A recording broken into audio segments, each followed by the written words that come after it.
Finally Realme 14 5G এর মতো একটা শক্তিশালী ফোন লঞ্চ করে দেওয়া হলো বাংলাদেশে। এতদিন ওদের Realme তাদের C সিরিজ আর 20,000 টাকার নিচের স্মার্টফোন নিয়ে পড়েছিল, বাট এই ফোনটা দাম অনেক বেশি রেখেছে তারা। তার পাশাপাশি মোটামুটি ভালো স্পেসিফিকেশনই রয়েছে এটার মধ্যে, যেমন স্ন্যাপড্রাগন 6 Gen 4 এর সাথে আসে এটা, আর এর কারণেই 8 লক্ষের কাছাকাছি আন্তত বেঞ্চমার্কে স্কোর করতে পারে Realme 14 5G। তার পাশাপাশি 26 GB র্যাম ইউজ করার সুবিধা, 6000 mAh এর হিউজ ব্যাটারি সহ আর কি ইন্টারেস্টিং ফিচার থাকছে ফোনটার ভেতরে, যার জন্য কিনা ফোনটা আসলে ভালো নাকি খারাপ সেই সম্পর্কে জানতে লাইক সাবস্ক্রাইব করে দেখতেই থাকুন।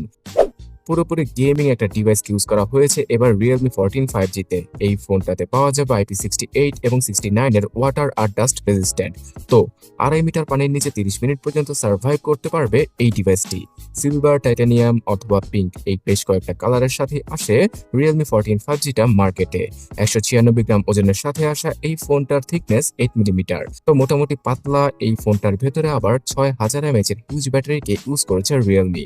সো সিলিকন কার্বন টেকনোলজির মাধ্যমে এই কাজটা করা সম্ভব হয়েছে, আর এখান থেকে 1.5 থেকে 2 দিনের মতো ব্যাটারি ব্যাকআপ নর্মাল ইউসেজে পাওয়া পসিবল। 45 ওয়াটের ফাস্ট চার্জিং এর সুবিধা থাকছে ফোনটার মধ্যে। সো 30 মিনিটের ভেতরে 50% এর মতো চার্জ করা পসিবল। এটাকে থাকছে বাইপাস চার্জিং এর ফিচার, তাই গেমিং করার সময় ফোন চার্জে লাগিয়ে গেম খেললে ব্যাটারিতে তেমন কোনো ক্ষয়ক্ষতি হবে না।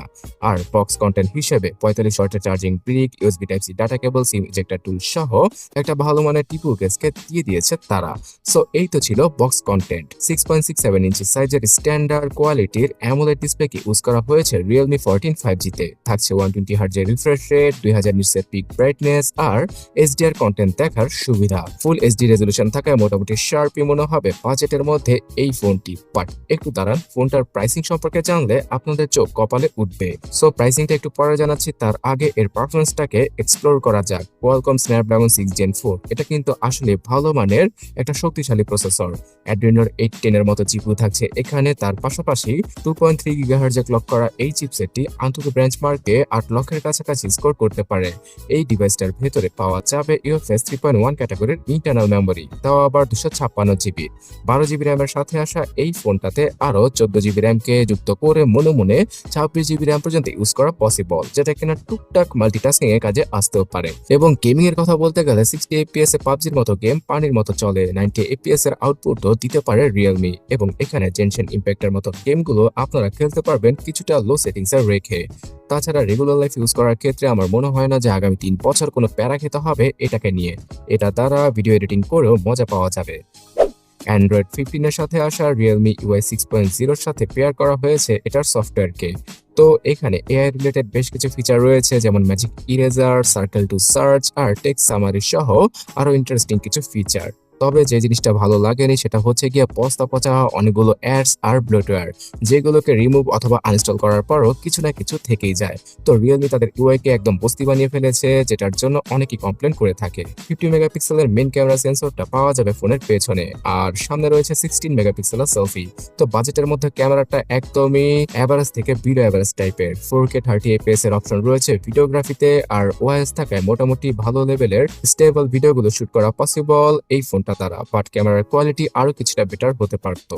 ফ্রন্ট ক্যামেরা দ্বারা শুধুমাত্র ফুল HD রেজলিউশনে ভিডিও করা পসিবল হচ্ছিল। ফোনের উপরে আর নিচে ডুয়াল স্টোরেজ স্পিকার রয়েছে। হেডফোন জ্যাকের গর্তকে আমরা মিস করব, আর NFC এর সুবিধাটাও রাখেনি Realme। পাওয়া যাবে ওয়াইফাই এবং ব্লুটুথের মোটামুটি ভার্সন, মানে একদম লেটেস্ট ভার্সনকেও ইউজ করেনি Realme। Under display fingerprint scanner রয়েছে ফোনটাতে। সিকিউরিটি সেকশনে পাওয়া যাবে সফটওয়্যার বেস ফেস আনলক আর জাইরো সহ সব ধরনের প্রয়োজনীয় সেন্সর। সো গাইস, বাংলাদেশের মার্কেটে 1 টাকা কম 42,000 টাকায় এটার 12 256 জিবির ভেরিয়েন্টটা পাওয়া যায়। আর এই প্রাইসে আপনারা হয়তো জানেনই যে আনঅফিসিয়াল ভাবে মাথা নষ্ট করা ফোন পাওয়া যায় আইকু আর পোকোর, যেখানে কিনা স্ন্যাপড্রাগন 8 সিরিজের প্রসেসর রয়েছে। মানে এই Realme 14 থেকেও 3 গুণ বেশি পাওয়ারফুল ফোন পাওয়া যায় 42,000 টাকায় বাংলাদেশে আনঅফিসিয়াল ভাবে। তো সেগুলোকে রেখে Realme 14 কে কেই বা দেখবে। আর যদি বলি যে ইন্ডিয়ান প্রাইসিং এর সাথে এটার পার্থক্য কতটা, ইন্ডিয়াতে এটার বেস ভেরিয়েন্টটা 15,000 রুপিতে পাওয়া যায়, তবে 12 জিবি র্যামের ভেরিয়েন্টটার প্রাইস আবার 20,000 রুপির আশেপাশে। সেই দিক দিয়ে চিন্তা করলে বাংলাদেশে যদি অফিসিয়াল ভাবে অন্তত 30,000 টাকার মধ্যে Realme 14 এর এই 12 GB র্যামের ভেরিয়েন্টটা পাওয়া যেত অথবা 8 GB র্যামের ভেরিয়েন্টটা 25 থেকে 27,000 টাকার মধ্যে আসতো তাহলে ফাটিয়ে দিত। মানে অফিসিয়াল ওয়ারেন্টি যুক্ত ডিভাইস হিসেবে এটাকে আমি রিকমেন্ড করতে পারতাম, বাট প্রাইসিংটা 12 থেকে 10,000 টাকার মতো বেশি রেখে ফেলেছে তারা, যেটা কিনা একদমই হাস্যকর। সো এই ডিভাইসটার স্পেসিফিকেশন মোটামুটি ভালোই, বাট প্রাইসিংটা অনেক বেশি। যারা কিনা টেক ভিডিও দেখে থাকেন আর ইন্টারনেটে সংযুক্ত রয়েছেন তারা ভুলেও এটা 42,000 টাকা দিয়ে কিনবে না। শুধুমাত্র অফলাইনে যদি কাউকে খাইয়ে দিতে পারে রিয়েলমি তাহলে এটা 42,000 টাকায় হয়তো কয়েক পিস সেল হবে। কি বলেন আপনারা? অবশ্যই আমার সাথে একমত হলে লাইক দিয়ে কমেন্টে লিখে জানাতে ভুলবেন না।